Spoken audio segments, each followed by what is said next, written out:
This podcast is brought to you by Gridiron Heroics Media. Check the mic and make sure it sound right, boys.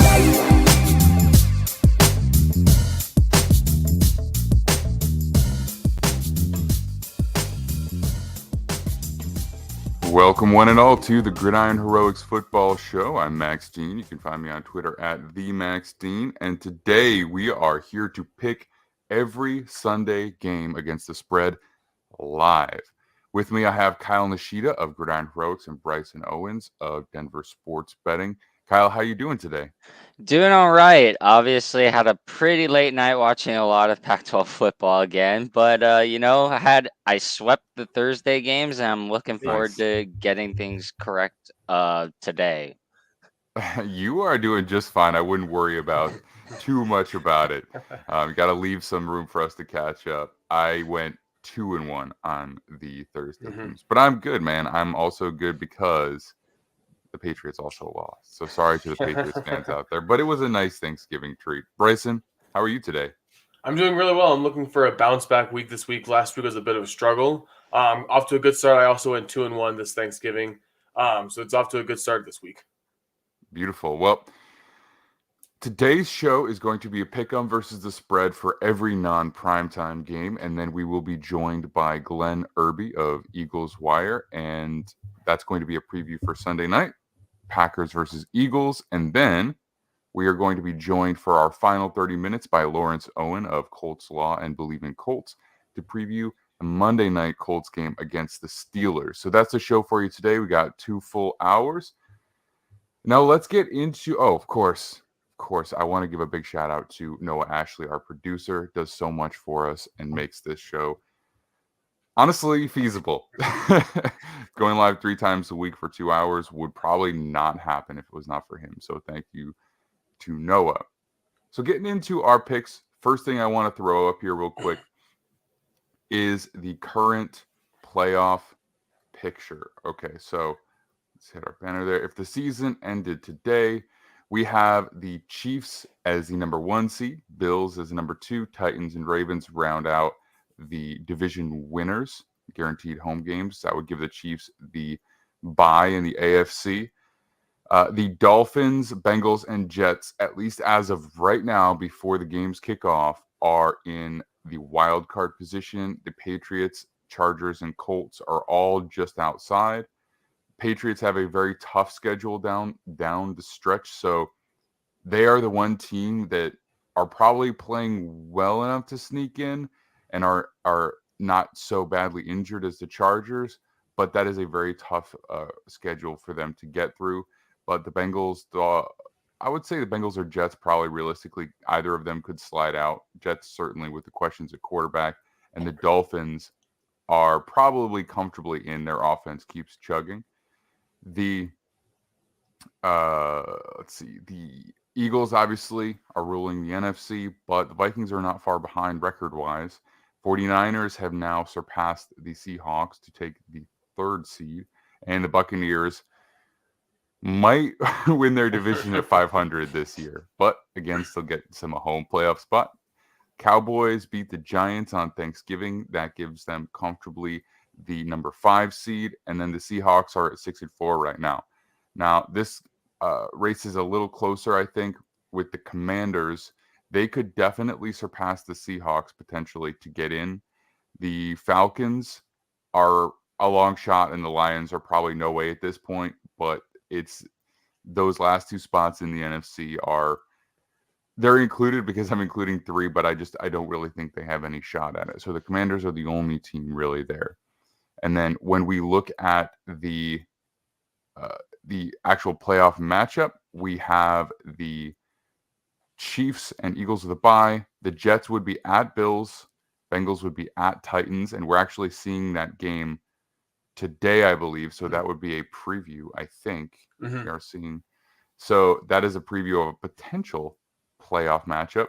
And then the Dolphins would be at the Ravens, and that would be a rematch of an earlier game this year as well, in which Lamar went off, but the Dolphins still came out on top. In the NFC, the Seahawks would be at the Vikings, the Giants would be at the 49ers, and the Cowboys would be at the Buccaneers. So I think the first round of the NFC playoffs, if the season were to end today, would probably be a little bit less exciting than the AFC. But, we shall see how it all shakes out. And then the last thing I wanted to take a quick look at today before we jump into our actual picks is the current draft order. Again, if the season ended today, and this is just up through non-playoff. So right now, the Texans would have 2 top 10 picks at 1 and 7 via the Browns. The Lions would be picking at 6, Panthers at 2, and these are some of the teams that I think would be, really in the hunt for a quarterback. So as we watch that Bryce Young, that CJ Stroud, that Will Levis, kind of that storyline kind of shake out throughout the rest of the season and the offseason. Those are the teams kind of to watch for them. The Raiders are kind of a long shot. And then the Bears could be looking at picking maybe a very high left tackle or a very good pass rusher like Will Anderson. So that's what we're looking at, just to give everybody an idea how things could potentially shake up. Now, let's jump into our games for today. First one we are going to look at is the Tampa Bay Buccaneers at the Cleveland Browns. I think this moved slightly in the Bucs' favor. If I remember right, this was 2.5 last night when I was checking this, or at least yesterday, and it's moved to 3. So I think this is a tough matchup with the Browns being a primarily run-focused team and the Buccaneers having an excellent run defense. So it's probably comfortable, but at the same time, this is in the Browns' house. This is their real last breath to try and have any semblance of an opportunity to make the playoffs before Deshaun Watson gets back. Kyle, how do you think that they handle this? Do you think that they fall apart, or do you think that they have something left in the tank? I'm not sure if they have anything left in the tank. I'm more focused on the Bucs side in terms of this game. I'm one of those guys that don't think the Bucs are a great team, but again, they're playing in one of the worst divisions in the league right now, so they might sneak in by virtue of how crappy the division is. This is a good spot. This has been a good spot for Tom Brady. He's 30, or excuse me, he is with at least 13 days of rest. He's 33-9 straight up, 23-17-2 against the spread. But again, 3-point spread. They're basically telling you, if you think they're going to win, bet them. Brady's also 8-3-1 against the spread, 8 days plus rest with the Bucs. So with such a small spread, even though I don't necessarily love the Bucs, I think this is the spot you take them, even though they're on the road, and they definitely have had their road struggles. But I'll take the Bucs -3. Yeah, I'm going to take the Browns to cover here at home. It's scary because the Bucs are seemingly finding their footing. They've won 2 straight games, and they found some semblance of a run game with White instead of being the lead ball carrier instead of Fournette. He seems to have a little bit more juice and a little bit more athleticism to make plays happen when they're not there. But the Browns, the Buccaneers, you mentioned their really good run defense, Max. I think that's mostly in name. They're 16th in the NFL against the rush so far this year. Now, that might be an outlier with some games here or there, but they are basically mediocre or about average in the NFL against the run. They're led by Vita Vea, and he could wreck a game all by himself. That's how good he is. But I don't know if they've faced any kind of run game as good as what the Browns have. I mean, with both Chubb and Hunt, I mean, that's a really dangerous running back duo. And then David Njoku is finding his way back, and he and Brissett had a really good connection before Njoku got hurt. And I think that could create a matchup problem with these Browns or with the Bucs today.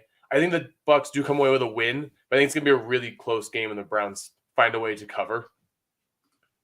I'm going to take the Buccaneers here. I'm pretty comfortable with them, even though it is in the Browns' house.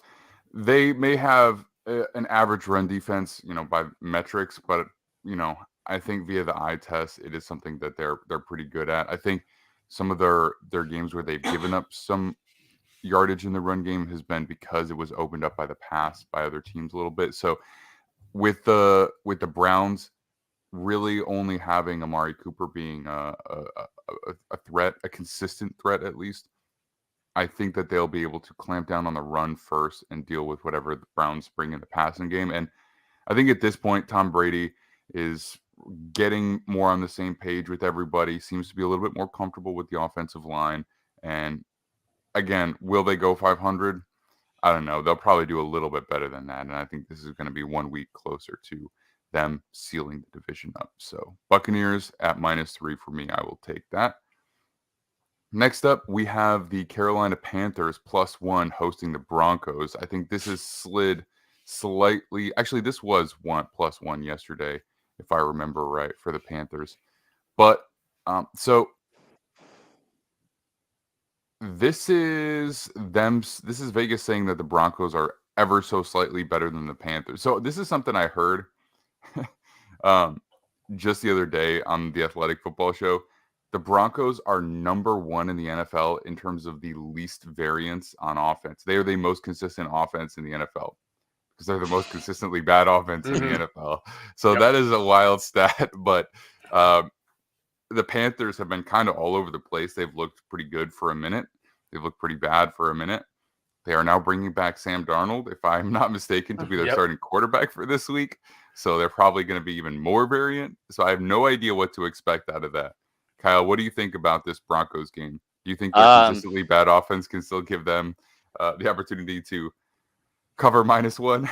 I mean, the only thing I feel certain about is just betting the under, even though it's at a record low right now.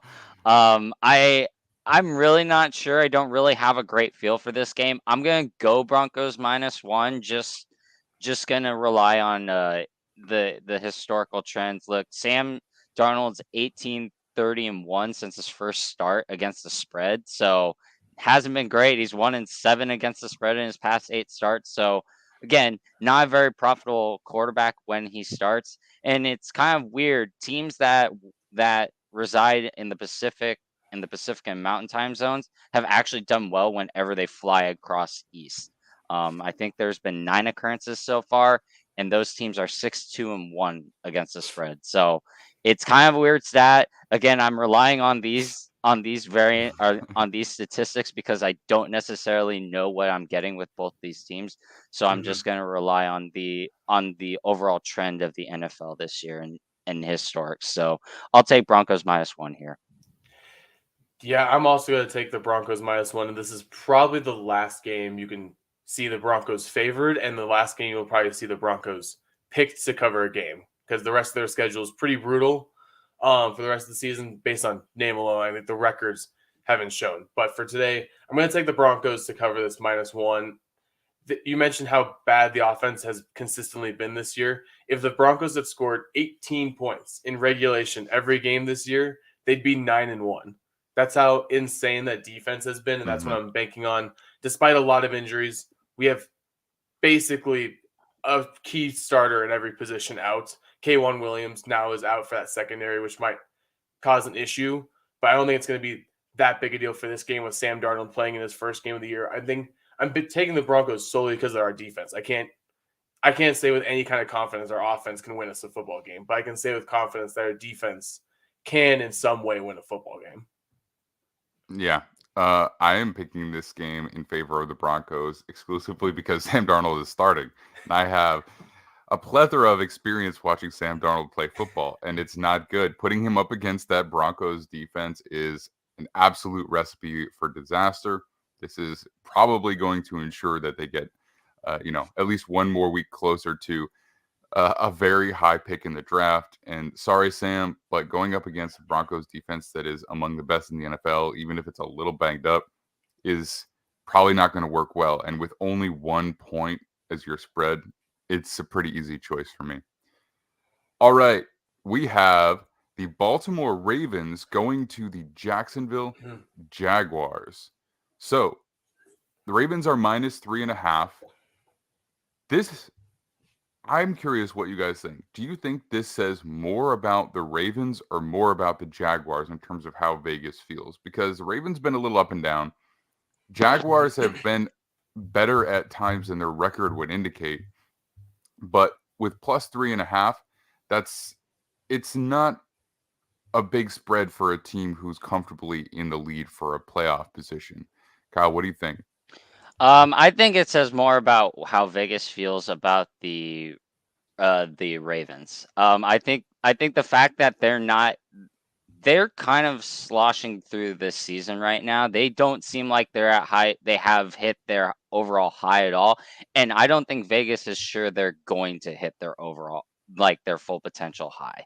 And that's why I think the spread is what it is. That being said, though, I think the Ravens are going to cover -3.5. This is probably going to be a close game and then the Ravens do something where they at least backdoor cover or get the cover they need and get a couple of points and win by 6 or something like that. I just can't go with anything the Jaguars are doing right now. They're way too up and down. They're too inconsistent for me to go with.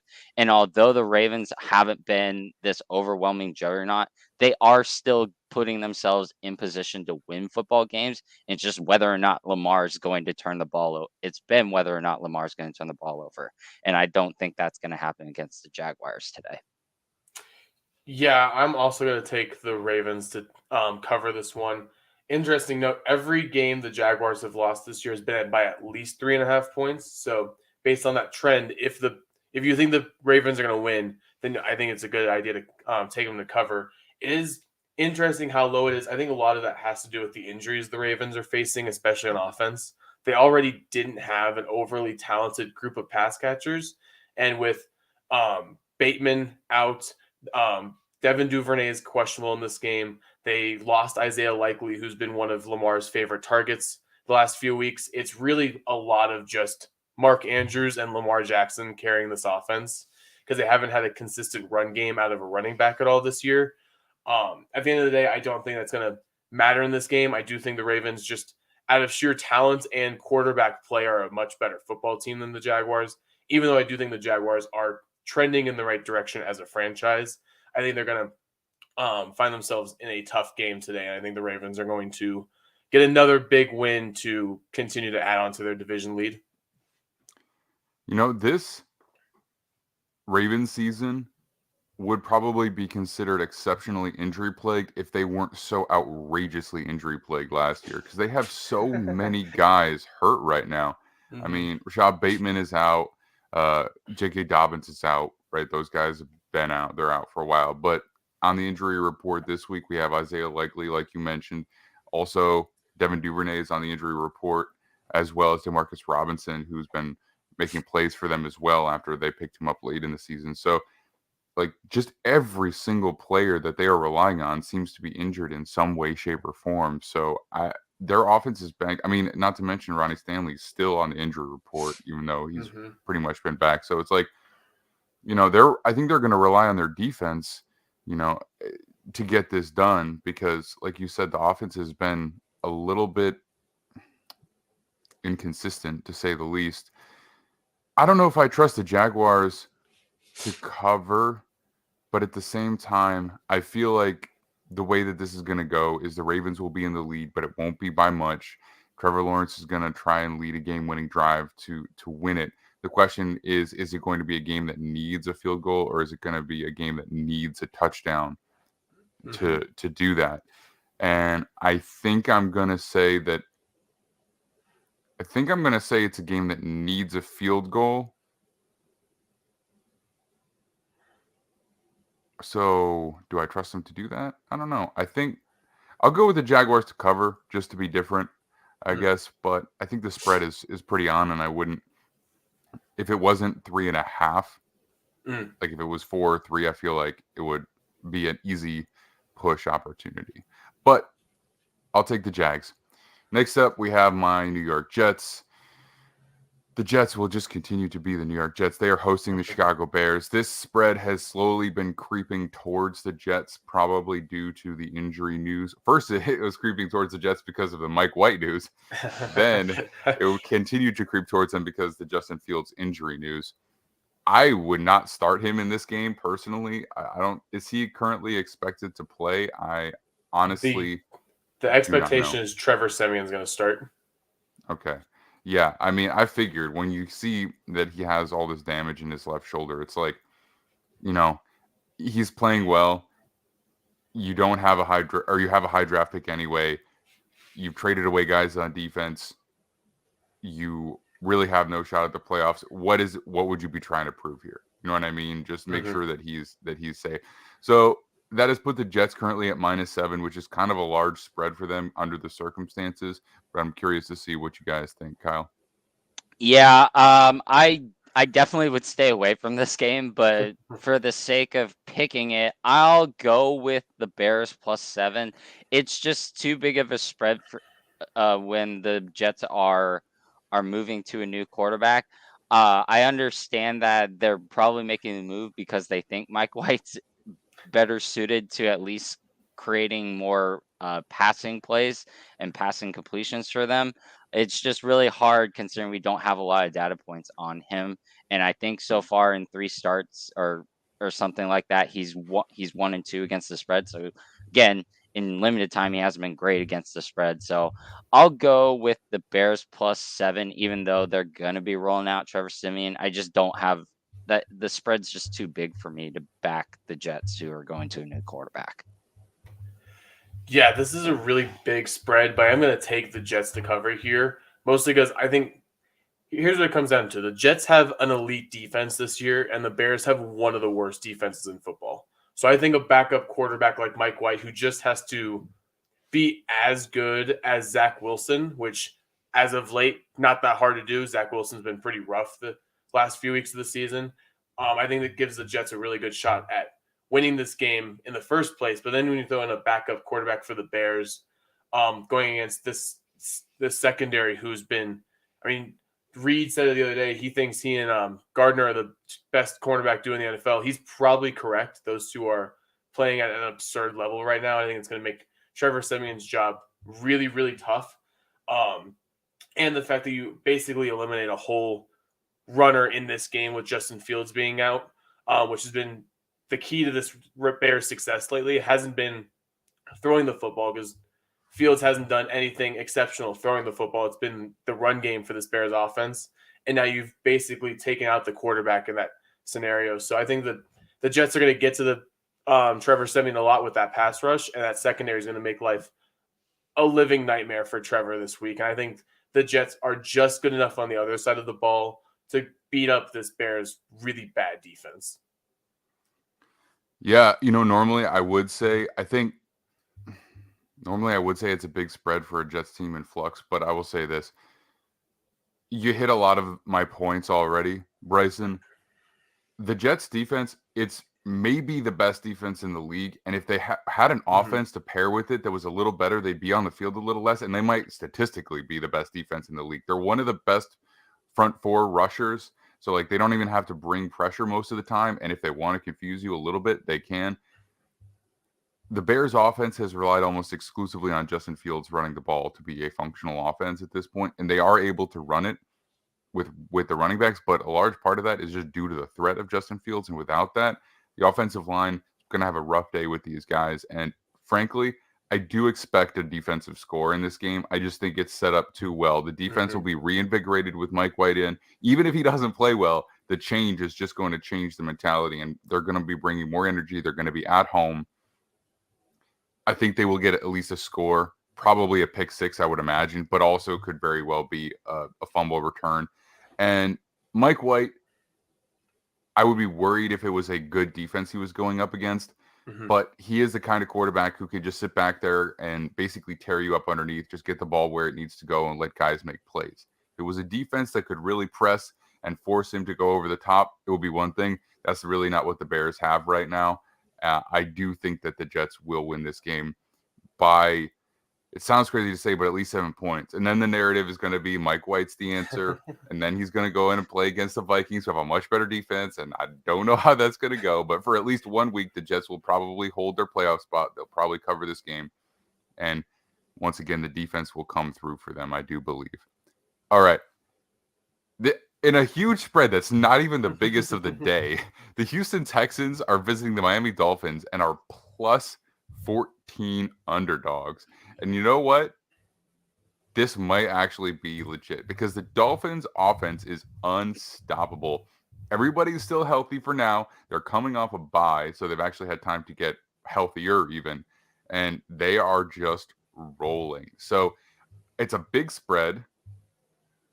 the Texans are benching their quarterback, so we don't even know what they're going to really look like right now. Probably not going to be great overall. Kyle, what do you think about the Dolphins? Do you think they can cover this? I'm not sure they can cover it, but you know what? Let's go with it. I'll take the Dolphins minus 14. Look, the Texans are not good. I've been pretty steadfast in that. It's been pretty obvious they are literally just trying to tank for a quarterback and everything like that. I I do not think they're going to be very competitive in this. It's just whether or not they're going to lose by 14 or 11 in my mind right now. And so I know they're going to Kyle Allen, who's been relatively good as a backup quarterback in his career. The occasional starts here and there. I just think the Dolphins are rolling too much right now. They seem to be able to put 40 on everybody right now, and I don't think the Texans can get to 20 points if they tried right now. So I'll go with the Dolphins minus 14. Yeah, this is a really tough game because I hate taking favorites in massive spreads like this, but I'm going to take the Dolphins here. The Texans are they have such little talent right now, and they're going to a backup quarterback. They're a terrible defense, especially against the run. They're the last ranked team against the run, and the Dolphins have been running the ball a lot better the last couple of weeks, which I think is going to be big for that offense down the stretch of the season. Make it not so Tua to his wide receivers reliant. It's also going to open up more of that playbook for McDaniel. I think he's going to show off a lot of that today. I think they're going to try some things on offense today because they know they're going to win this game. The one thing that could scare me with this one is if Dameon Pierce gets rolling and just eats up clock, that could make it a closer game than people think. I don't think it's going to happen though. I think the Dolphins have enough talent on that side of the ball to like basically shut down this Texans defense or the Texans offense, and that Miami offense is just so explosive. It's got so many weapons now that the Texans defense, I don't think, has anyone who can. Derek Stingley can only cover one guy. He's also not even playing. Oh, well, then there you go. I didn't see that. So, yeah, then their best corner is out. And so I think the Dolphins are going to have a field day. They're going to have some fun in this game, and it's going to be a pretty easy win. Yeah, I'm going to take Dolphins here because even if you're right and Dameon Pierce does potentially control the clock, the Dolphins can literally score 2 touchdowns in 3 plays in any drive. Like, they can score on 2 plays and then score on 1 play, and it wouldn't surprise anybody, not a single person. So I'm taking the Dolphins because they are probably going to roll in this game, and they will be masters of the ESPN highlight reel after the end of the day today, no doubt. All right. Cincinnati Bengals -1 at the Tennessee Titans. I did mention this game earlier. This is a potential playoff matchup. Titans are currently winning the AFC South. Bengals are in a playoff spot in the wild card. Titans defense is very good. The Bengals offense has been quite good without Jamar Chase. This is definitely the biggest test that they've had since they've been out with Jamar Chase, I would say that. But the Titans offense, again, is basically the Titans offense has been the last few years, except just slightly less reliable because we know what they want to do. We know what they can do, but they just aren't quite as good up front, and they don't have a guy like AJ Green to, be that complementary piece. So, Kyle, what do you think about this game? Do you think the Bengals can manage to win by more than 1 point against this defense, or do you think the Titans defense holds fast and the Titans win? Because essentially you're just picking who wins the game. Yeah, I really don't like this game because these are 2 teams that I necessarily don't love. But at the same time, I'm going to go with the Titans +1 as the home dog here. And the main reason why is this is actually a really good spot set for Mike Vrabel in recent memory. The Titans are 8-0 straight up and 7-1 against the spread after winning straight up as an underdog. So hence here we are right now. Vrabel's also 9-0 against the spread and straight up when he has at least 10 days of rest in the regular season. So like this is a really, really good spot for the Titans. And so I'm going to back that. I realize Joe Burrow's probably is one of the better road quarterbacks we have in the league right now, but I'm going to just rely on the fact that Tennessee is going to have a game plan, especially when the Bengals do not have Joe Mixon. That's going to be huge for them because that means it's more Joe Burrow dependent, and that allows Tennessee to get after a suspect Bengals offensive line. Yeah, it's kind of funny. No one took the Titans seriously coming into the season. It was pretty much everyone picking the Colts to win this division. And then now we're sitting here, the Titans are 7-3 and one of the top teams in the AFC record-wise. And they're going against the Bengals, who last time the Bengals played a team with an elite run game was the Cleveland Browns, and we saw what happened in that game. They just got ran off the field. I think it's going to be a pretty similar instance here, especially because the Bengals no Joe Mixon along with no Jamar Chase. So two of Joe's better weapons, his best weapon and his best running back out for this week. I think it's going to be, like Kyle said, a lot of Joe Burrow trying to make plays happen because it's going to be all on his shoulders today. This Titans defense can get to the quarterback pretty well, no matter who's in or along that defensive front. They seem to get a really good pass rush no matter what. And that defense is playing very, very well. I think it's going to be a big Derrick Henry day, and that defense is going to do just enough to win the Titans the game. So I'm going to take the Titans to cover here at home. I will also take the Titans to cover here in this game without the full complementary set of offensive weapons for the Bengals. You're kind of asking yourself, who do I trust more, Bengals offense or the Titans defense? Maybe that's a push. Then you're like, who do I trust more, Mike Vrabel or Zach Taylor? And then that's an easy answer for me. And I'm not trying to bash Zach Taylor right now, but Mike Vrabel has been consistently one of the best and most consistent coaches in the NFL for years now. And so I will take them at home, especially because I do think Jeffrey Simmons is going to play, and even a little banged up, I think he's going to have his way with that offensive line. So I'll take the Titans to cover.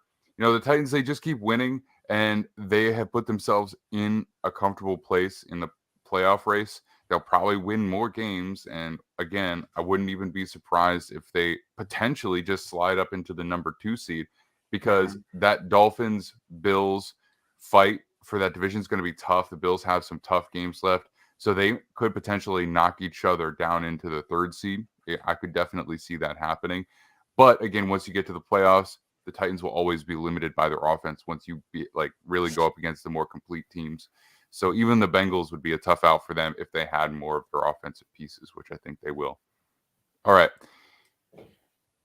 Now, this is a game between two teams that I mentioned earlier who are both in the hunt for the NFC playoffs. We have the Atlanta Falcons +4 visiting the Commanders. Now, the Commanders are on a little bit of a streak here.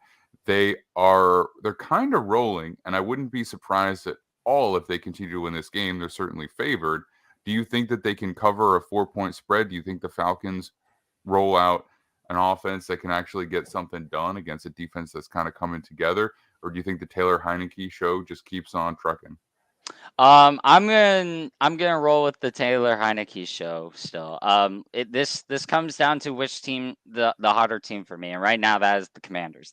I'll take them -4 here. The Falcons, after starting 6-0 against the spread, are now 1-4 since in the previous 5 games. So they've kind of cooled off and are regressing back to the mean. Where I feel like the what's going well for the Commanders is they're starting to they're definitely making strides in the passing game, but their run game is sort of has picked up. Both Antonio Gibson and Brian Robinson Jr.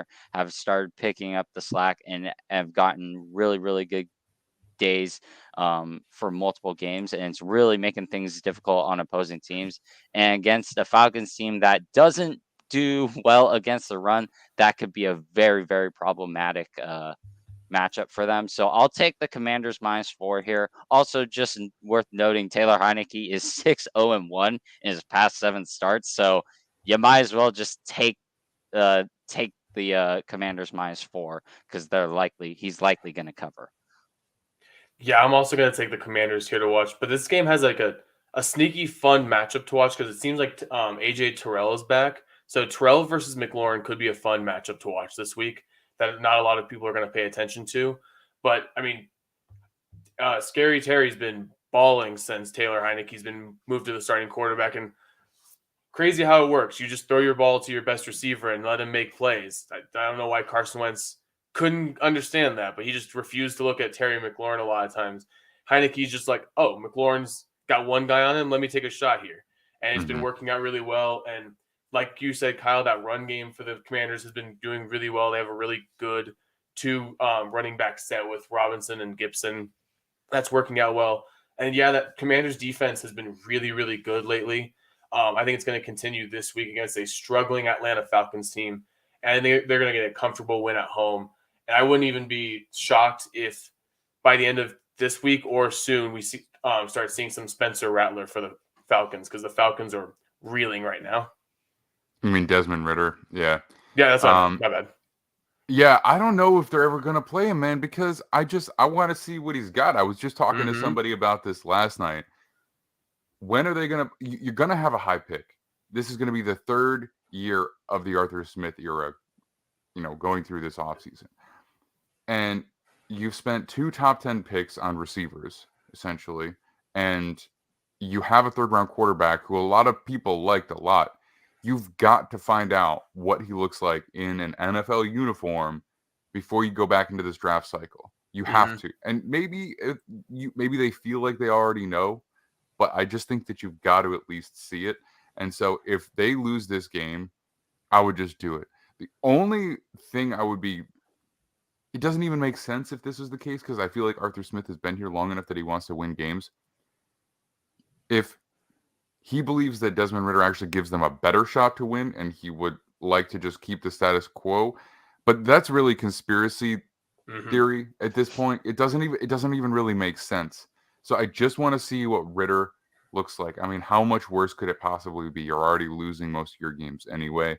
So just show me. So either if Mariota keeps having games like he's had, bench him partway through, or next week I want to see Ridder in for at least a stretch of games to gauge what he can be. So I'm going to take the Commanders in this game too, but I just want to see what the heck Desmond Ridder looks like, because I thought he had a lot of potential coming out. I understand why he wasn't a first-round pick, but still, you got to let the rookie play a little bit.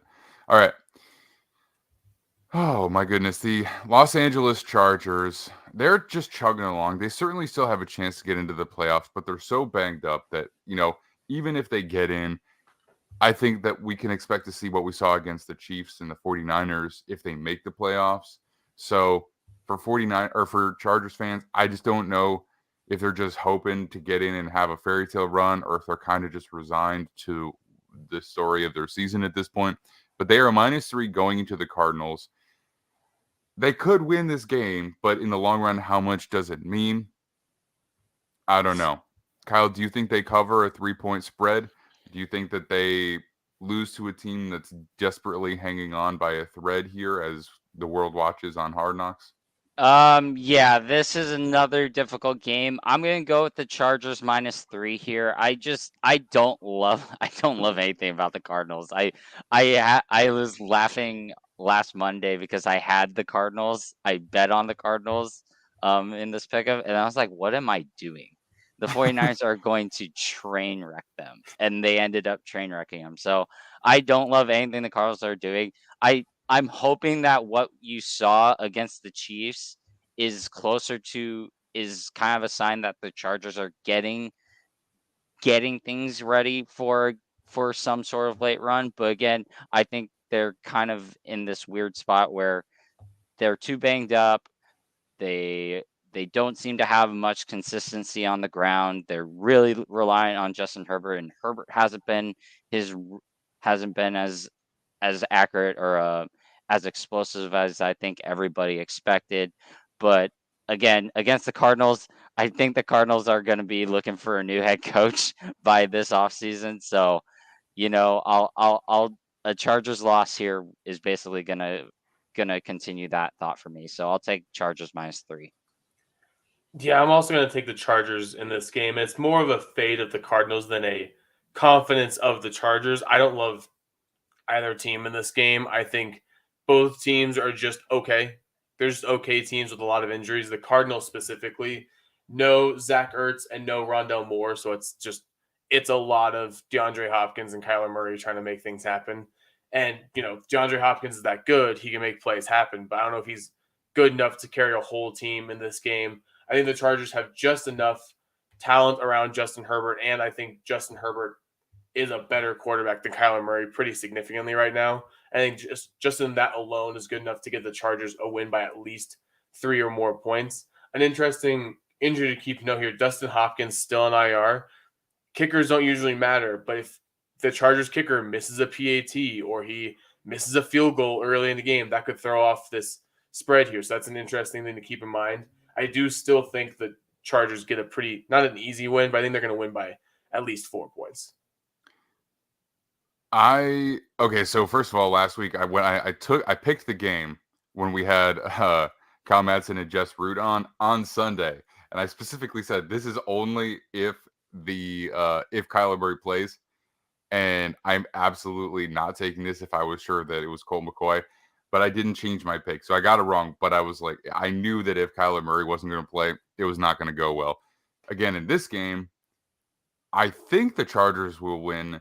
The question of how close it will be, or if they could upset, is if Kyler Murray can just, do everything against this Chargers defense that hasn't been very good this year, especially with all the injuries. So this game really is kind of, honestly, it comes down to which star quarterback can carry and drag his team to a victory with his one receiver, because it's going to be Justin Herbert and Keenan Allen and Kyler Murray and DeAndre Hopkins. And which pairing are you going to rely on more? I guess because the Chargers have more playoff hopes and they seem less dysfunctional, even though Kyron is all out on their whole staff right now, I'll take the Chargers and it'll keep them in that playoff race right now. But yeah, neither team is looking super hot right now. All right. Raiders at Seahawks. Raiders are... Oh, and I will say this too. Noah was doing the injury reports for us this week, and he was like, thank God some of these teams are actually getting healthy. Not that game. Yeah. The injury report for both of those teams is very extensive, but Raiders +4 at Seahawks. Raiders are kind of sad at this point because they're... Maybe it's just because Derek Carr cried on TV. Like, that could be why I feel bad for them in a way that I don't necessarily feel bad for the Broncos. But you know me, I'm also not the biggest Russell Wilson fan. But the Raiders are +4 going up against the Seahawks. And this is the story of the reclamation Geno Smith versus the high expectation Las Vegas Raiders. And the spread tells us what Vegas thinks of them. I mean, I think the Seahawks are a winning team, but they are also not so dominant that we couldn't see an upset in this game. Kyle, what do you think is going to happen? Yeah, this is kind of funny because both of these teams are not good in this spot, and it's kind of funny when you think about it because obviously Derek Carr is is like the second least profitable road quarterback against the spread since 2017. But the weird quirk about the Seahawks and Pete Carroll is 0-5 straight up since 2021 on extended rest. So like they are not good when they have additional time to prepare for a team, which is bizarre to me. So I'm going to go with the Seahawks -4 here. Look, they're playing in Seattle. That's always going to be a tough place for road teams to play. And then you're giving me the second least profitable quarterback going into on the road there. I'm going to take the Seahawks -4 there. Don't feel necessarily great about it. But again, I think the Seahawks have shown more consistency than whatever the Raiders are doing right now. The Seahawks have shown more consistency than the Raiders so far this year, and this is probably my least confidence pick, but I'm still going to take the Raiders to cover here. I don't know if they're going to win this game necessarily, but I think a lot of it has to do with the fact that Devontae Adams and Carr have finally found that connection that the team is waiting for all year. Adams, 3 straight games of 125 plus yards and a touchdown, including 2 games against Jacksonville and Denver with over 140 and 2 touchdowns. So he has been rolling recently. He had an insane game against the Broncos last week with the walk-off touchdown in overtime. Josh Jacobs, if he's good to go, he's questionable with that calf injury. If he's good to go, he's been rolling pretty well lately as well. He's had a couple of really good games in a row again. And this Seahawks defense is 28th against the rush. So if Josh Jacobs is good to go, that helps the Raiders out a lot in that area. And they're 21st against the pass. And that with that trend of Devontae Adams and Carr finding that connection, I think that continues this week. I don't know if the Raiders are going to be able to beat the Seahawks, but at 4 points, I think I can see this being a field goal game. Yeah, I can see that as well. I think it'll be close for most of the game, but I think at some point, this is a tough one. Just because it's a home game for the Seahawks, I am going to roll with the home field advantage because they're still playing just well enough that I think that they can cover 4 points.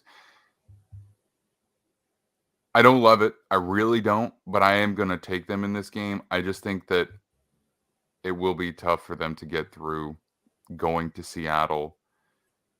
It's 4 points, but at the same time, yeah, I don't love it. I'm going to take the Seahawks just as a home team. I hear what you're saying about Pete Carroll, but at the same time, he's also been in a much more challenging division. So there's been a lot of games where he's had to go up against the Rams. He's had to go up against the 49ers for years. So it's like that extended rest probably has a lot to do with divisional matchups. That's just speculation, but I wouldn't be surprised. And the Raiders they're a struggling team right now.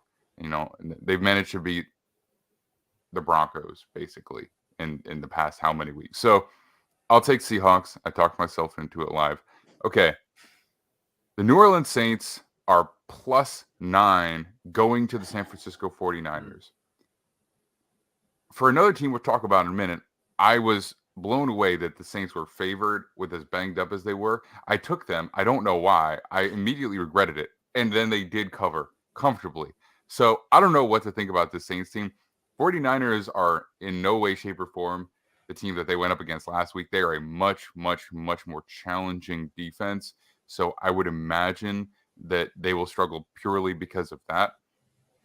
The 49ers are a very explosive offense due to their skill players. I still kind of pull my hair out when we see Jimmy Garoppolo behind center with all of these talented players, which I wouldn't be surprised if he is the Jets quarterback next year. And I'm pulling my hair out then as well with a similar situation with a lot of talented players, but that's a conversation for the offseason. However, he will be hosting the Saints in this game. Kyle, do you think that he can guide the 49ers to a -9 victory, or do you think the Saints are able to cover even if the 49ers win? Yeah, this is another weird number. I'm going to go with the 49ers -9 here. I said I said it last weekend. I think the 49ers are the team that nobody wants to play in the playoffs, and they continue to show you why. They are just so unbelievably explosive and loaded offensively right now that they now have Elijah Mitchell back, who's spelling Christian McCaffrey, which is insane because that's two really, really high caliber running backs. And then obviously you have Deebo Samuel and Brandon Ayuk to deal with on the outside, and then George Kittle up the middle. So they are really, really loaded. And against the Saints team, if the 49ers are going to be able to go up and down the field against the Saints team, I just don't know how the Saints are going to be able to keep up. And the 49ers may score 30 points against the Saints today. And with Andy Dalton being in control of this offense, I just don't see the Saints being able to keep up, especially against a very good 49ers defense. So it's a big spread. This hasn't gone well for the 49ers in past times with Jimmy Garoppolo as quarterback. They don't usually cover spreads this large, but I'm going to go with it thinking the 49ers are just too talented. Yeah, I'm also going to take the 49ers to cover at home. For a lot of what you said, Kyle, the one thing that could, in my mind, keep the Saints in this game for at least a little bit is if Alvin Kamara has a really good game. He's kind of the only real threat on that side of the ball, in my opinion, for the Saints. I know Olave is having a pretty solid year as a rookie, but I think consistently and the fact that Alvin Kamara could go off for 150 yards and like 3 touchdowns and no one would be shocked is the biggest threat to me for the Saints, but they're going against the number 1 rush defense in football. So I'm not too worried about Alvin Kamara going off in this game. And the Niners, they have so much talent that it's like they can pick each week who they want to beat the other team. One week it could be George Kittle. One week it could be Deebo Samuel. Then it could be Christian McCaffrey. Like, they have just so many weapons that I don't know if the Saints with that banged up defense have enough talent to even contain a couple of them. I think this could be a really easy game for the Niners offensively. I think a lot of guys are going to get involved. I think that defense is going to show out against Dalton and the Saints. So I think the Niners are going to get a very, very comfortable home win. Can't believe Jordan Matthews is still in the NFL. Anyway, that's a point for another day. I think similarly to the Jets game, to cover the spread, they're kind of going to need a defensive touchdown just to get far enough ahead, because I think they can kind of score and maintain, but 9 points is a fairly large differential. So I'm going to take that just because Andy Dalton has had a few games where he has just given the ball up like a lot. So I'm going to take the 49ers -9. If Andy Dalton protects the ball, like I will tell you this, if Andy Dalton has one or less turnovers in this game, or the Saints offense, I should say, has one or less turnovers in this game, I'll probably lose this cover. But if they have 2 or more, I'm very comfortable with the 49ers, because even if it's not a defensive score, it's going to be one that puts them like right in the red zone or something like that. Something will happen. So I'll take the 49ers here as well. And now, final game we're going to pick is also the largest spread of the day. This is the team I was talking about just a minute ago. I could not believe that the Rams were underdogs last week. I could not believe that I picked against them. I don't know why I did. I really genuinely immediately regretted it. And I was like, this game is going to go poorly for me. Shows what I know, because they got smoked. They got beat up. And even the score wasn't crazy, but like this was bad, really bad. The Rams stink this year, and this defense can't even hold it together.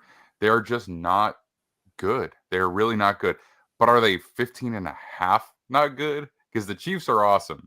But 15.5 is huge. That's a very, very, very big spread. I mean, what is the injury situation for, let's pull up the injury report for this. Well, if I'm not mistaken, they're going to be using a tight end at quarterback for the Rams. I think Bryce Perkins is going to be their starting quarterback today. Oh. Matthew So- Stafford is out. Yeah. And What then about I think who Wolford played is last week? concussed as well. Oh. So Well, no wonder the spread is so big, because Yeah. I did not catch that.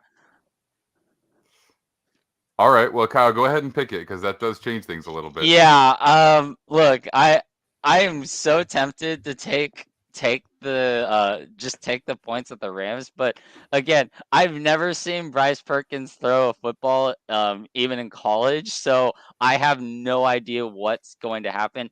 I'm very certain I saw the report that he's going to be started. I'm even looking around, and people have him as the projected starter. So if that's the case, look, I know the Chiefs are 4-6 against the spread this year, and this is a monumental number, but I cannot back a quarterback I have never seen throw in my life. So I'm just gonna take the Chiefs -15.5 here, and just cross my fingers that they cover such a large spread.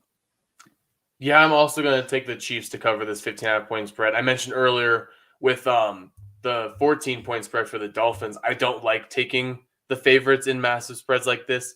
But with Bryce Perkins, who, just for clarification for everyone, he was the UVA starting quarterback for, I think, like 3 years. So he is an actual quarterback. He just hasn't done much in the NFL for probably good reason. And I think this is going to be a pretty ugly situation for him going against this Chiefs team. I think the Chiefs just have way too much going right for them right now, and the Rams have way too much going wrong. He doesn't even have his best receiver still, because Kupp is still injured. They can't run the football, so that's not going to help him out at all. So he's going to be asked to do way too much in this game. It's going to turn out really ugly. You mentioned for these other big spreads, Max, a defensive touchdown might be needed. I could totally see one happening in this game as well. So I'm going to take the Chiefs to cover this 15.5 point spread. Yeah. Well, I don't know if they'll even need a defensive touchdown, because, I mean, they can certainly score enough offensively. The question was just whether they were going to be able to hold the Rams to essentially nothing, but that might actually happen in this game.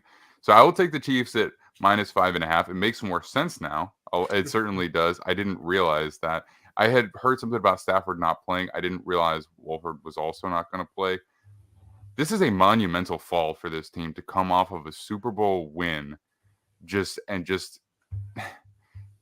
one season later to be this bad, this far behind in their own division, to the point where they're well into double-digit underdog status, against a good team still. But like this is a a major fall for this team that no one expected. They were my Super Bowl pick for the NFC. They were mine as well. Same. Yep. So, and again, it wasn't necessarily I thought they were great, but it's kind of how the NFC is now. Like, we weren't totally wrong about it. We just did not expect the Eagles to necessarily rise so quickly and the Rams to fall so quickly. So it's been pretty crazy. So on that note, in just a moment here, we are going to be bringing in Glenn Erby of Eagles Wire to preview the Sunday night game. But before we do that, gentlemen, I want to thank you for picking these games with me as well. And Kyle, go ahead and let everybody know where they can find you on social media and your writing, etc. Yeah, I'm on Gridiron Heroics. All my work and writings on there, following NFL betting, and then Pac-12 talk as well. And then you can find me on Twitter at Kyle_Nishida, and we can talk about USC is going to be in the college football playoff.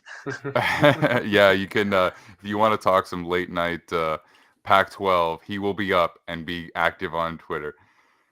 All right, Brison, same for you, man. Where can people find you? You can find me on Twitter at Brison Owens 16. That's Brison. And then you can see me both on here and a lot of my written work and on the Denver Sports Betting Show every weekday. All right. Beautiful, guys. Thanks again. I will see you next week to pick the Week 13 slew of games. And let's go ahead and bring in Glenn Erby of Eagles Wire. All right. Glenn, my friend, how you doing? Good morning. How you doing? Happy holidays. Happy holidays. I'm doing very well. Just picked all the games, and I'm ready to talk about Sunday night football. So, we had John a few weeks ago. Okay. I picked, this was for Monday Night Football, if I remember right. I picked the Eagles to essentially steamroll the Washington Commanders. Didn't go exactly how we expected. They ended up dropping that game to a Commanders team that was just kind of picking up steam. And yes, they've won since then. But that was kind of the first chink in the armor, and they haven't won necessarily resoundingly since then. So fill us in on what's been going on with the Eagles in the past few weeks since the last time we talked right before that loss. Just basically them upgrading the running game. I know that day we talked, I gave you some concerns and you felt like it wouldn't be that close. And some of the concerns and some of the things we talked about actually happened. So in terms of, the running backs gashing first with Damian Pierce from the Texans and then Ryan Robinson. So, Howie Roseman didn't sit around. Kudos to him. He was pragmatic about the situation. Got Linval Joseph in here on a Wednesday, signed Sue on the Thursday, and all is well up front with Jordan Davis coming back next week, hopefully. So this has helped. It certainly has helped. The Packers are a team that, are questionable offensively at this point. So while their best players are running backs, they haven't had the best running game either way. Part of that is not a lot of usage. Part of that is the fact that they just don't have the threats on the outside. So teams have been able to designate their men inside the box and stop the run.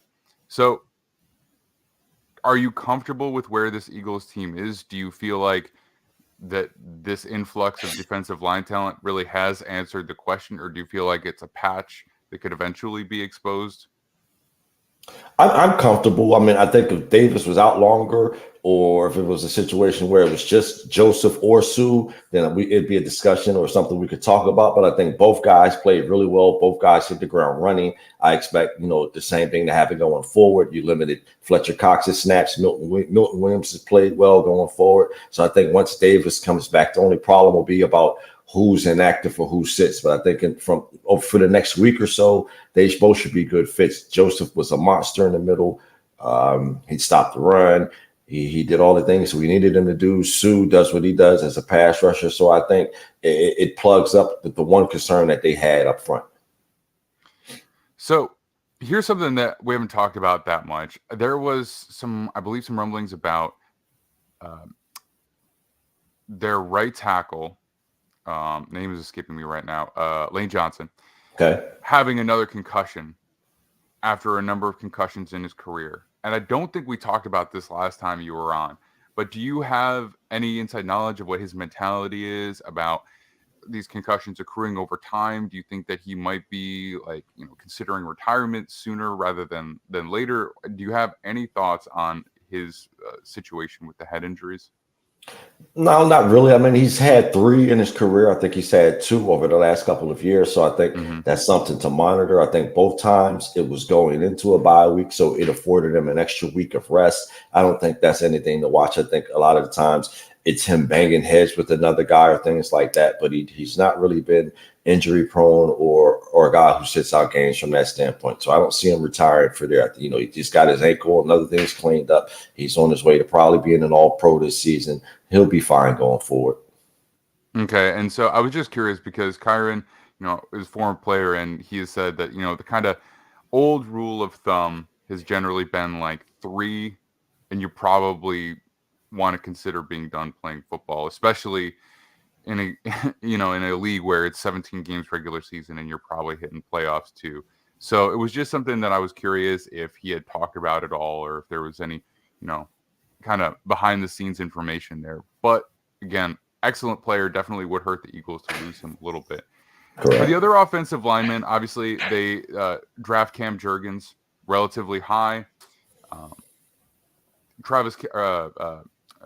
Jason Kelsey is in on the draft process with them and actually helped them select him as his eventual successor. So, I mean, does that mean that the writing is on the wall and that Kelsey is going to retire after this year? Or do you think there's a realistic chance that he wants to come back, let Jurgens sit for 1 more year? What do you think the deal is there? No, I think he's done. I mean, he's got 2 younger daughters. You see him doing the podcasting thing with his brother. He's got some other things going on with his foundation and things like that. He handpicked Jurgens, and I think, from what I understand, it was a 2 or 3 year process. So it was a situation where they had been looking at center. So it'd be shocking. I know it's not a money thing. He came back this season for $14 million. He's still a high caliber player, but from the looks of it, the way he talks, the drinking of the beer, things like that, I could see this being his final 7 or 8 games, including the postseason. So do you think that Landon Dickerson was a guy that they envisioned being potentially the center, and then when he went in and played well as a reserve guy at guard last year, they decided to just look for another center and keep Dickerson at guard? Or do you think the plan was always for him to be a guard? No, it was your first point. I think he was drafted to play center and eventually replaced Kelsey. And then you had Sumalo get hurt, which was a blessing in disguise. At that point, you insert Dickerson in at guard, the same way they did Jurgens this year. If for some reason Sumalo or Dickerson would get hurt, you see Jurgens play guard. You potentially see him play guard so well to the point that he could be there permanently. But I think it was a situation where you seen him play guard, you seen him mesh well with Mailata, and it was like, why fix something that's not broken? So they're going to be a dominant duo for years to come. They were able to, come back around this draft season, grab Jurgens. He's had a year to learn. He's like a Kelsey 2.0, just more explosive and more athletic, and they'll go from there. So they have Mailata coming back next year. Obviously, big contract. Landon Dickerson will still be under a rookie deal. Cam Jurgens will get inserted to center. Sumalo, I believe, is still under contract for the right guard, or is he a pending free agent? Pending free agent. And then Lane Johnson, obviously, is also under contract. Correct. So what do you think they do at that right guard position? And I'm curious because this is something that they are very well known for, valuing the trenches. We talked a little bit last time you were on about who they might be going after in the draft, since they'll probably have a high pick from the Saints. Whether it's top 5 or top 15 is hard to say. Still some time left. But do you think that guard is a position they go after in the first round? Do you think that they will try and re-sign Sumalo? What do you think? I think they'll try to re-sign Sumalo. You have to, point out the fact that they'll have about 18 or 19 guys who will be free agents or have the opportunity to be unrestricted free agents. So from that standpoint, you'll see how he rolls and be a bit diligent in how he does things. He has Sua Opeta as a guard. Josh Sills was drafted this year. He hasn't played this year, but he has the potential to play guard or tackle. Then you have Jack Driscoll as well. So it'll be a situation, if they can get Sumalo back on a good deal, a fair deal, they'll do that. If not, I think they have the pieces in place to continue. You have Jeff Stoutland as the offensive line coach, and they'll just mesh and go from there. Yeah, well, I think that they certainly value depth, and just shows you how much depth they have when they're able to waive a guy like Nate Herbig, who's played very well for the Jets as well. He's a guy that a lot of people really liked, and the Jets were fortunate because they were at that point coming off of last season. They were still very high in the waiver process. They were able to scoop him up, and he's been impactful for them at guard.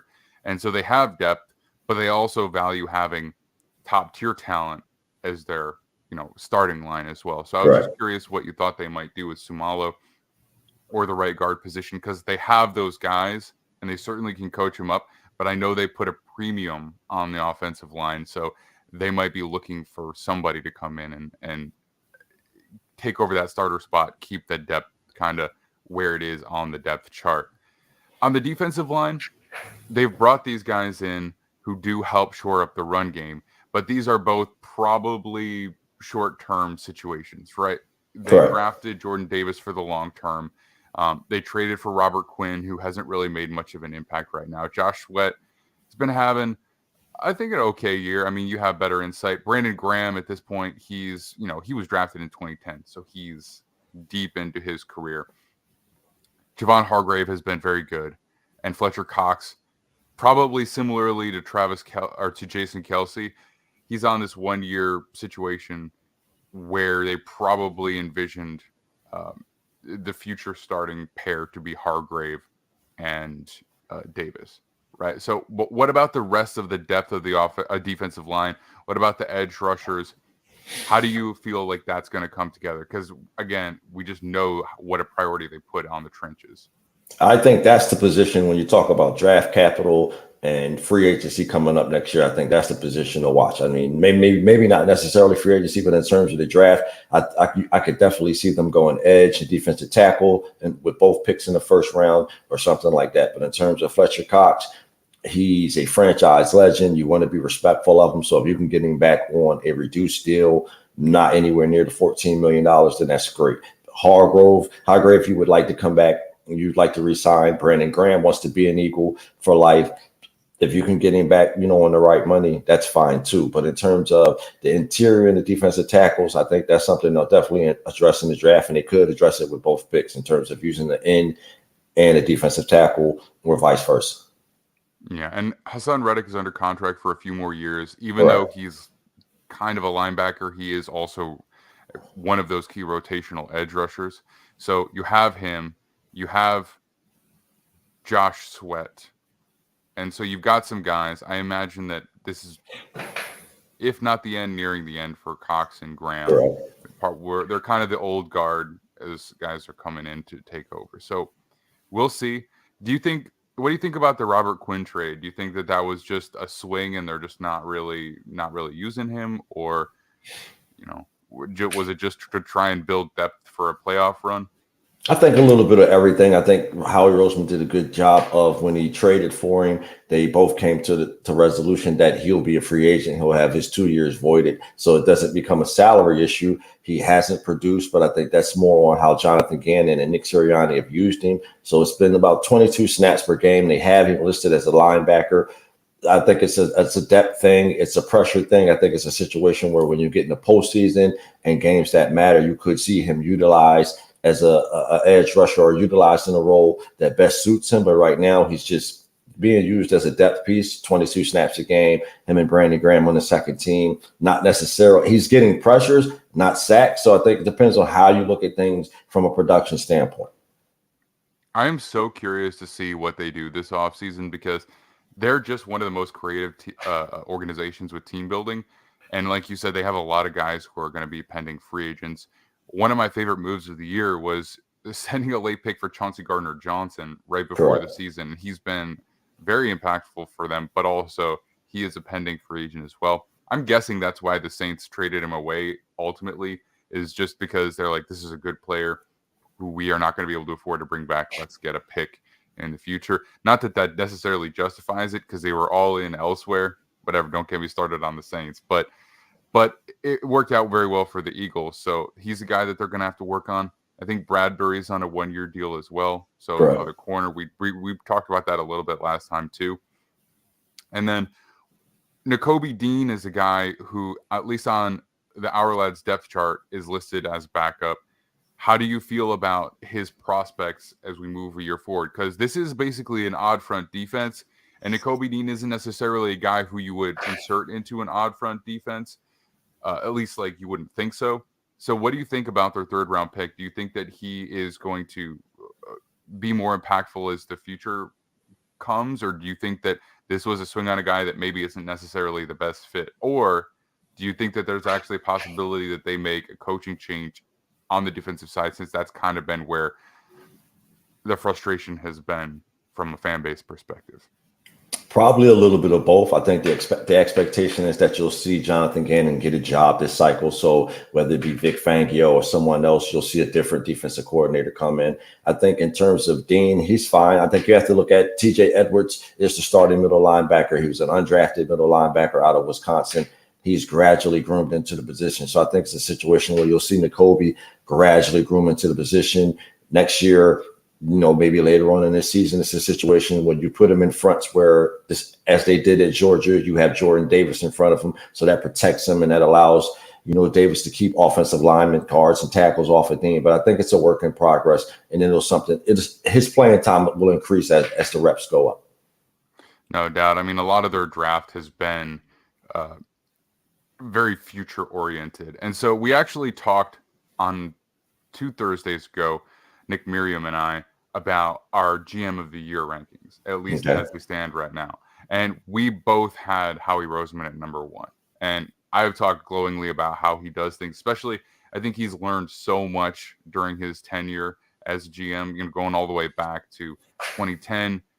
I think he's always had a specific mindset, like, really valuing certain positions. Like, that's been there from the very beginning. But I think his understanding of how to work the salary cap, I think his understanding of how to execute trades has only improved over time, and we've kind of seen the culmination of that.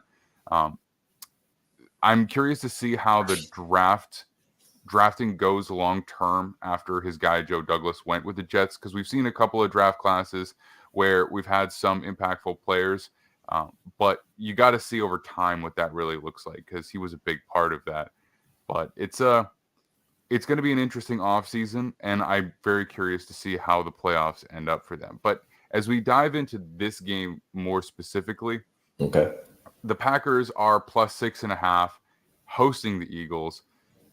I think this is just respect for Aaron Rodgers, because the reality is, based on the way that the Packers have played over most of this season and the way the Eagles have played over most of the season, Eagles haven't blown out anybody in a little while, but they are indisputably the better team. And with some of the spreads that we've seen from other teams that are probably not as well rounded as the Eagles, you would normally think that spread would be a little bit larger, I would think. So I think they're just giving Aaron Rodgers his respect here, because defensively they're questionable, offensively they're very questionable. So I want to give them the benefit of the doubt at home, but at the same time, I have a hard time seeing how they keep up with the Eagles, especially as they've brought in these pieces to help, bolster the defense. So I guess if you're looking at the Packers and you look at their offensive weaponry and you look at who they have in their defensive personnel, what worries you about this game? Anything in particular? Just from an offensive standpoint, I think we talked about earlier the Aaron Jones, AJ Dillon phenomena, them being able to run downhill and things of that nature. You do have Linval Joseph, you do have Sue, but they're older veterans and they're coming off a week where they just played a game. So it'll be interesting to see how both respond to that second, game action and things like that. So I think Christian Watson can concern, but I'm confident in Bradbury and Slay. Aaron Rodgers is who he is. So I think from a running the football standpoint, a holding on to the football, keeping the Eagles offense off the field, that can be concerning. So the same thing we talked about in terms of the Commanders, some of the same issues, some of the same personnel things in that situation, that could be concerning. But from an overall standpoint, no, I think the Eagles should win going away. And not to cut you off, but I think Philadelphia is hosting. So that's probably where you get the extra points. Oh, yeah. Excuse me. Yeah, I have it even on here on my screen. Well, yeah, and I mean, you're not going to be able to confuse Aaron Rodgers, right, at this point in his career, but you can probably stifle his receivers pretty comfortably. I would say that Bradbury and Slay are, if not the best, they're probably in the top 2, maybe 3 pairings of corners this year. They're both playing very, very well. They're both healthy right now. And so who is it that's really threatening you on the outside? Probably not anybody, I would say. You could probably lock down pretty comfortably. I like Watson. I like what he brings. I like what he's brought to them for the past couple of games. So I think from the standpoint of the way Gannon plays defense, the way the Eagles play defense, that can be a bit scary. So it's not a situation where even with a veteran quarterback who has a banged up line and the banged up skill guys around him, Gannon's not going to pressure him. He's not going to blitz. So it's a situation where Rodgers is going to have time to make throws. You've seen guys who aren't on his level complete 60 to 70% of balls this year. So he'll have time. He'll have his chances, and it'll just be about Slay and Bradbury doing the things that they need to do on the outside. Yeah, that's true. I mean, Watson is a guy that definitely has the explosion to make some big plays on you, but Right. The thing about Watson is he had a breakout game 2 weeks ago. And my thing was, he's a young player with a lot of traits. That can happen, but I didn't really expect it to be consistent, because I don't think usually you just flip a switch and suddenly you're the guy. You know what I mean? Right. So I didn't expect him to go off in his second week. Then he had 48 yards receiving last week. So Correct. on 4 catches, and 2 touchdowns. So that's kind of the thing that people are looking at. I think he's going to come back down to earth a little bit. Honestly, I really do. Just statistically speaking, I think his career will still have a nice trajectory. I hear what you're saying about him just being a guy that you really want to focus on, because what he can do with a deep bomb here or there, and certainly Rodgers has the arm to get it there.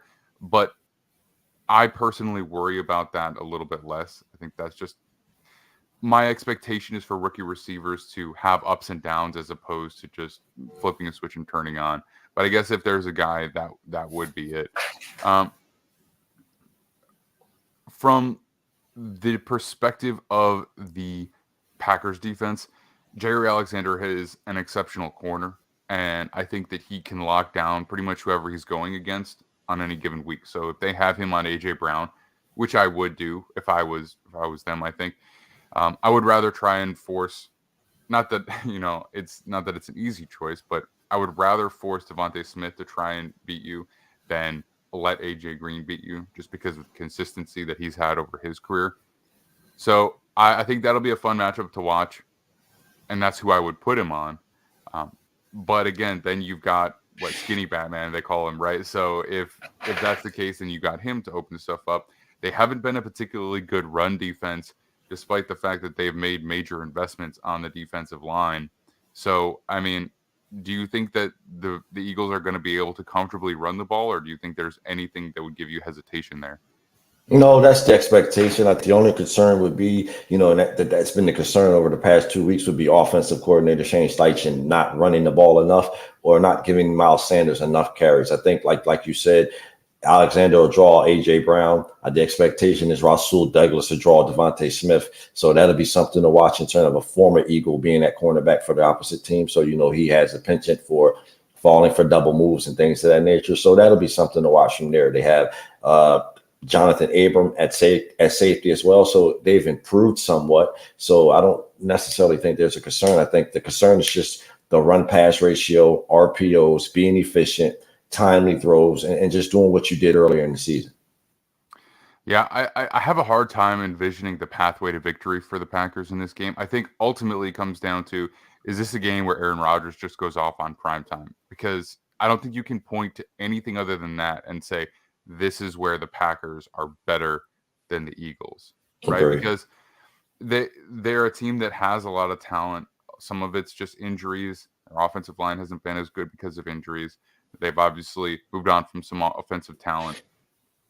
And defensively, they just have not been as good as the talent is put together. They're basically lesser than the sum of their parts in a way, because you got all these first-round investments on the defense, and it just hasn't really been what you would hope or what you would expect in that situation. So, when you look at this game from a picking perspective, it's just, do you think Aaron Rodgers goes off? Do you not think he goes off? Because either way you feel about that is probably how you feel about the spread. I mean, -6.5. Are you comfortable with that? Are you going to take the Eagles to cover, or are you going to say Aaron Rodgers is probably going to have a day?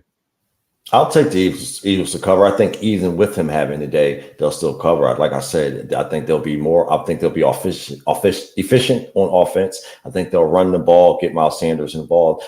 Dallas Goedert is out, so that could be a concern. But I think, like we talked about, there'll be more targets for Devontae Smith, AJ Brown. You'll see more targets to the running backs and things of that nature. So it's just about being efficient with the football, scoring early, running the Packers out of the building. I think Aaron Rodgers will still have a good game because it's Sunday Night Football, but I think the Eagles cover.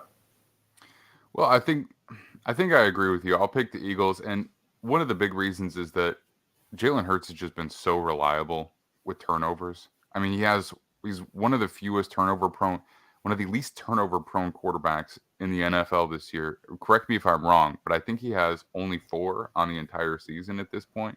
Correct. He avoids negative. He avoids negative plays. That's one of the good things about him. That's why he really hasn't had a bad game this year.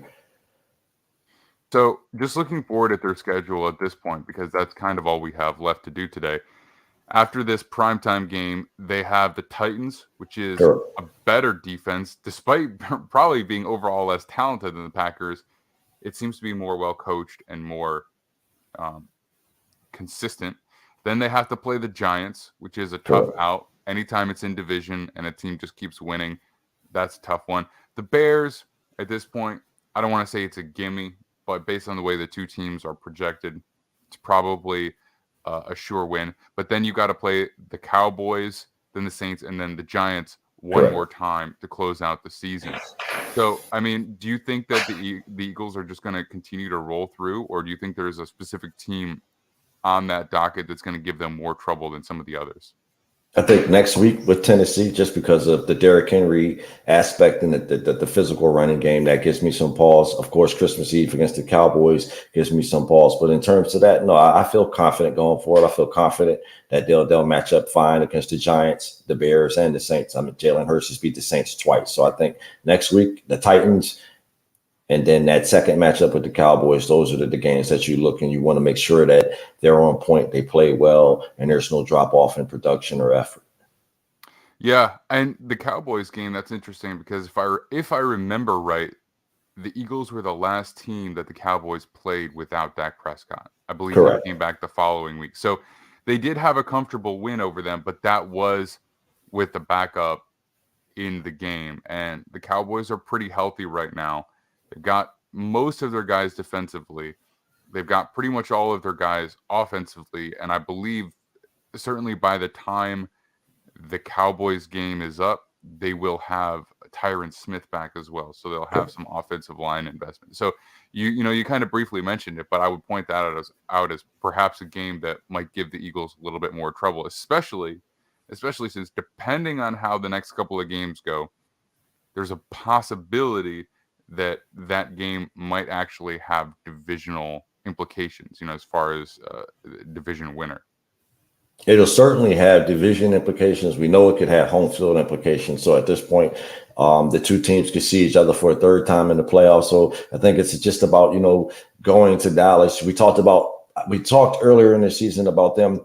You have to beat Dallas to be considered the favorite, and they didn't beat Dallas with Dak. So that asterisk hangs over, and that's where the confusion comes from. And you get people saying where the Cowboys are the better team. So even if we take out the Titans, they really need to go into Dallas and play well, win, but definitely play well. So if the two teams that we have maybe some reservation about realistically for the remainder of the regular season, which would be the Titans and Cowboys, who in the NFC playoff picture right now gives you pause if the Eagles were to have to match up with them in the postseason? Outside of the Cowboys, maybe the 49ers, that's about it. In terms of defense. Right, physicality, the way they play, how they play on offense, the weapons, the way Shanahan schemes things, the 49ers for sure. And then, I know this is history. This is history, and it's not now. But last year, Jalen Hurts did have a pretty rough game in the postseason with the Buccaneers. He's grown a lot. He's improved a lot. But if that matchup were to come to fruition, do you think that there would be any question about that? Or are you very confident in the Eagles being able to beat the Buccaneers in the postseason? I'm confident just because of the fact that he's seen it before. I didn't leave them out on purpose, but I think it's a situation where it's not the same defense. It's certainly not the same offense. He's done that, so it's like we talked about before with him being in the same offense for the second year. He'll be in this postseason for 2 years in a row. He'll see that defense. I'm not sure between that defense and other defenses that he's seen this year. I'm not sure you can really confuse him or have the deer in the headlight moment. So he could certainly lose to the Bucks, for 2 years in a row. But in terms of the way he played last year, in terms of not looking prepared, not looking like that's the field he needs to be on, I don't think that'll happen. Yeah, I don't know. I'm curious to see what his development looks like when we actually get to those big games, because there's really nothing you can knock about his game in the regular season. I mean, he's not necessarily the drop back passer that some of the other elite quarterbacks are at this point, but also he has this other set of tools and an offense that is structured around what he does really well.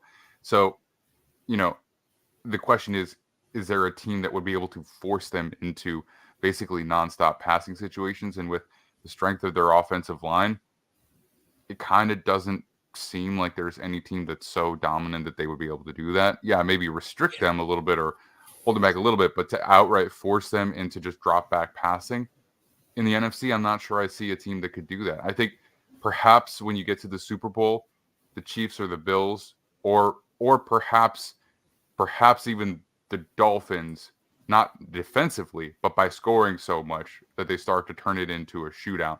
I think those are teams that could change the way that the Eagles have to play offense. And ultimately, that is probably the only way that you have a real chance to beat them. So I will just say, coming up here in a minute, we should be having Lawrence Owen of BLEAV in Colts and Coleslaw. So we should be seeing him here in just a couple of minutes. But while we wait for him to join us, let's finish up with the Eagles, man. This has been a bit of a fairy tale season for the Eagles. I'm sure it's been very fun to cover them up to this point. So if you could take away one thing about the season as it stands, what would you say that would be? I mean, good season, great off season that has culminated in this. But if there was just one, maybe even a sentence that you could give, or one phrase that sums up this season, what do you think it would be so far? Cut Jonathan Gannon some slack. Okay, elaborate.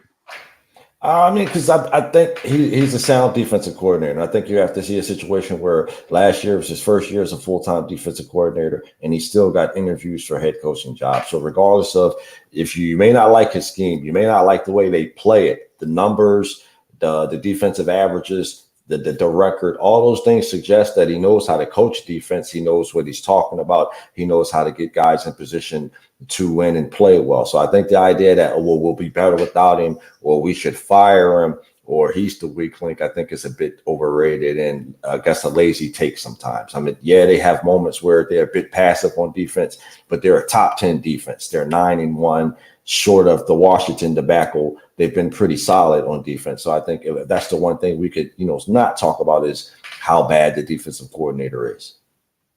Well, I also would say that after last year, he was kind of an arrows up coach, right? Like, he's a guy that a lot of people were very high on, and Right. they were like, oh, I can't wait to see what Nakobe Dean and Jordan Davis and Hassan Reddick look like in this defense. Like, there was a lot of good vibes surrounding him. So I think, I tend to agree with you. I think an overreaction of one season is probably never a good idea, especially when it comes to somebody's career and livelihood. So certainly how the rest of the season and playoffs plays out will probably have a fair amount to do with what his eventual story will be. But I tend to agree with you. Let's not overreact. They are a one-loss team that is quite well put together. So, all right. We will be waiting just another minute for Lawrence. I haven't heard from him here in just this moment, so we should hear him soon. But Glenn, I want to let you go, so please let everybody know where they can find you and, of course, your work with Eagles Wire and your social media. I appreciate you having me on again. You can find me on social media at the Cover 2 NFL. You can find me on the Eagles Wire at usatoday.com, and we're just out here getting ready for the Packers and the pro season. Beautiful. All right. Well, we will definitely have you on as we preview some of these upcoming playoff games. I cannot wait to have some guests on to talk about playoff matchups because the tension is going to be there, the hype is going to be there, and the Eagles are certainly going to be one of those teams. So, Glenn, thank you again, and we will talk to you very soon. Appreciate you, Max, as always. Have a blessed weekend, man. Likewise. All right, so we're hanging out here waiting for Lawrence. I don't know exactly when he's going to join, but Noah, do you want to hop on the stream with me? Do you want to be my co-host for a hot minute here? Yeah, I'd love to. What's up, Max? Not much, man. It's good to talk to you again a little bit. Everybody who's watching Noah, I know you've seen him before, you've heard him before, but he is instrumental in our production here. Appreciate you, man. I appreciate So it, I guess let's just talk Thanksgiving for a minute, right? So what was your experience like? I know that you were you made major efforts to consume a fair amount of food. How did that go for you? Yeah, man. My family's been doing that to me, I don't know, about 10 years now. We go to my mom's side of the family, eat at noon. So very, very early lunch, Thanksgiving family there. And then my brother and I turn right around after eating, the whole meal, the whole thing of dessert. At about 4 o'clock, my dad's family eats. So in the little window of the turnaround, I just gotta, maybe do a little lap around the neighborhood, empty up some room. But I love seeing my family. I don't live in the country with them anymore, so it's just really good to be back, seeing all my family and stuff like that. They got to give you a bigger window. You got to have like one like super early, like almost lunch dinner, and then you got to have like a 8:30 p.m. dinner. Like you need some time, man. That's you got it's you got to let funny them know. because my mom's family's pretty young, so I would expect them more to have like a late dinner. But no, we have the lunch there, and then my dad's family getting on the older side. Some of them need to get home before 8 o'clock in the middle of the night. They don't want to drive late at night. So yeah, early dinner and a late lunch is definitely not the combination of Thanksgiving meals that you need. Yeah, no, I understand fully. I really do, especially because, up in Indiana, you're looking at, inclement weather potentially as the night gets on and, black ice, things that I haven't had to worry about in a long time. And I'm grateful for. But what's it like being back in the States, man? Because you've been watching football from abroad. And I know Germany certainly likes their football. We've seen, obviously the NFL expand to there with live games. But what's it like coming back from Germany to the U.S. and watching Thanksgiving football? Yeah, in Germany, I have to sit with my wife and talk to her about the little bit of football knowledge that she knows, and she loves watching with me, loves cheering for the Colts with me. But I'm so happy to be back with my boys and just some people that are even more knowledgeable about football than I am, so I can get some nice information while we're watching the game rather than just sitting in my own echo chamber being frustrated at Colts football this season. Yeah, that's true. It's probably more fun to watch with her when the Colts are playing well. Yeah, I mean, my wife, and again, this is not a knock on her, but I will say that she's probably actually sat with me to watch maybe one game of football in our entire time together. And it does not bother me. She just isn't into it. She never has been. But yeah, it's always been very much a Max thing. And so eventually, hopefully, it'll be a Max and Sons thing, but they're still a little bit too young. Yeah. My youngest 2.5, like he definitely is intrigued by what's happening up there, but obviously 2.5. It's a long game too. Yeah. Oh yeah. And I'm just hoping, I've said this before, but I'm just hoping the Jets get to the point of having sustained success just in time for them to be, getting into it, so I can give them a couple of decent years of Jets football. Yeah, because they'll jump on the hype train. I'm not going to try and indoctrinate them into Jets football if they are just straight up stinking. Like, I'm not going to try and do that to them. Not trying to set up your sons for eventual fan failure. Yeah, I will allow them to do what they want. You know what I mean? If they whether they like football or not, I'll very much allow that. But if they are kind of into football and the Jets are actually good and I believe in their long-term success, I will definitely push that a little bit. But if they look like this is just a flash in the pan and they go back to doing Jetsy stuff, then I won't push it. I'll be like, just pick whatever team you want. and then you will live with that just as I have, but I'm not going to influence it if my team is not doing super well. So Yeah, man. Look, you know what? Honestly, I'm not sure what's up with Lawrence right now. So it doesn't look like he has caught this message yet. So I don't think we're just going to stay on here and talk forever. We'll give it like maybe 4 or 5 more minutes. And then if that's not the case, then we'll just call it a day today and perhaps talk to Lawrence tomorrow or perhaps not at all. But what we can at least do is talk a little bit of Monday Night Football with you, Noah, because obviously you are a Colts fan and Lawrence is a Colts guy. So we were going to talk about that game to begin with. So at the very least, we can pick it. How confident are you in the Colts covering their 2.5 point spread against the Steelers? Because they are home favorites at this point. I think the injuries are kind of a big deal for me because, in my opinion, if we don't have Kwity Paye, who is questionable again, then I don't see that we don't get pressure to the quarterback. And when we don't get pressure to the quarterback, then our any kind of advantage we have in the secondary with Stephon Gilmore or anything like that goes out the window. Because you saw it like at the end of the Commanders game with the Colts that without any pass rush, even Taylor Heineke can sit back in the pocket for 5 seconds and find a guy down the field. So I'm pretty worried about our pressuring the quarterback, and I'm not too confident in us covering the spread.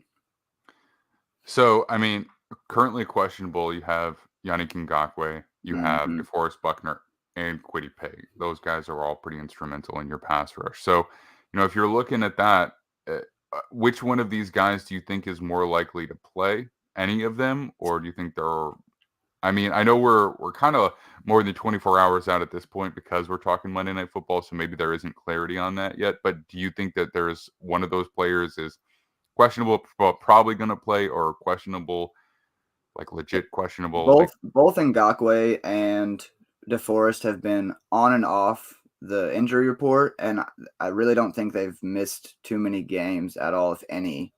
So DeForest, he's an Iron Man. He put that big old elbow brace on this season, and he'll fight through anything. I think he'll play, but he also, I think, is dealing with an illness as well. So with the illness, that's always, what is it? What could it be? Is it a bad flu? Is it, is it the COVID again? So I think DeForest will come and play, but Quity's ankle injury has not healed yet at all once. And every time he thinks he's getting back on the field, he goes and tweaks it again and he's on the injury report. So if I had to guess, I would say that probably DeForest and Yannick are more of the less questionable, willing to play, and I think Kwity Paye is probably a game time decision. Well, the Steelers defensive line is fairly questionable as well. I mean, you got Cam Hayward and Larry Ogunjobi and TJ Watt all questionable. And I think, as big of a fan of Minkah Fitzpatrick as I am, that is a huge deal for their defense. I mean, those are the guys who make that defense as stout as it is. And there's some complementary pieces, but the strength of the front is what they rely upon. So we'll have to see how realistic it is for them to play again with more than 24 hours left. It's hard to say for certain, but the improved nature of the Colts offensive line helps, but that's still a tough matchup for them if all those guys are in. If not, that's a different story. The Colts might be able to run the ball consistently and actually, have some ball control. And they are going up against a rookie quarterback. So even though he has looked better, that's,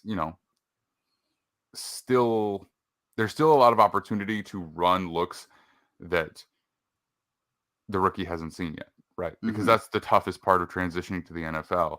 It's not necessarily the speed of the game. I mean, that does impact it, but I think just all the different looks you get, you know what I mean? And kind of getting comfortable reading pre and post snap when you haven't seen something actually happen before live. So I always think the speed of the game is a little over exaggerated.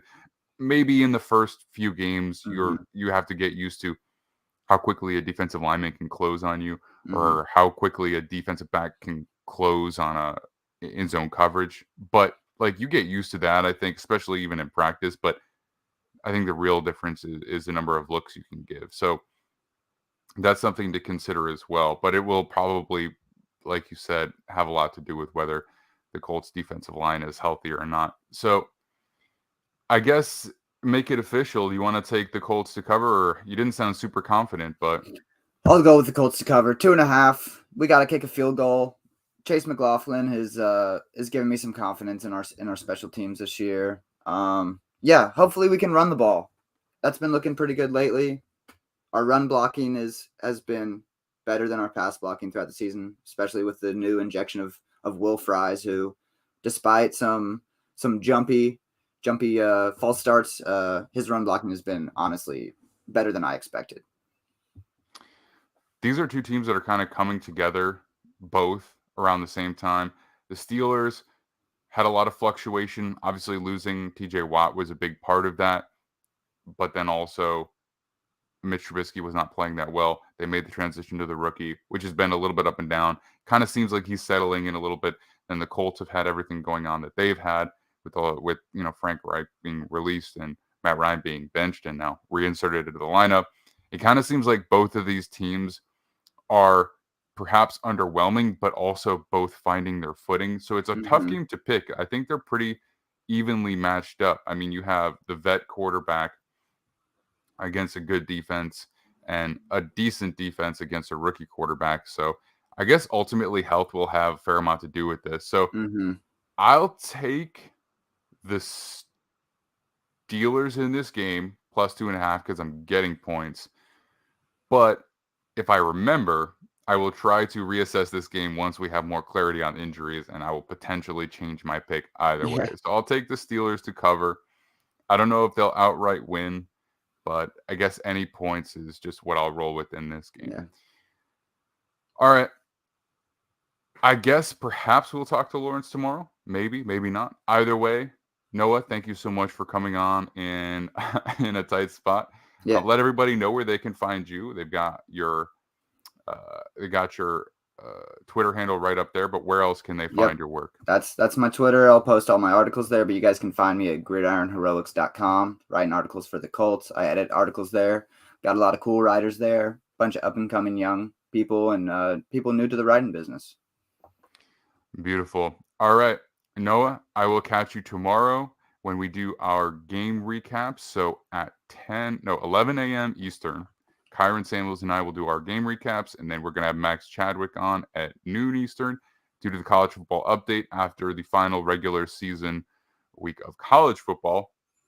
And our final guest is 2B8. Maybe it will end up being Lawrence. We shall see if we want to do a full game preview, or it might be something else. But thanks again, Noah, and we will see everybody very soon. This podcast is brought to you by Gridiron Heroics Media. Check the mic and make sure it sound right, boys.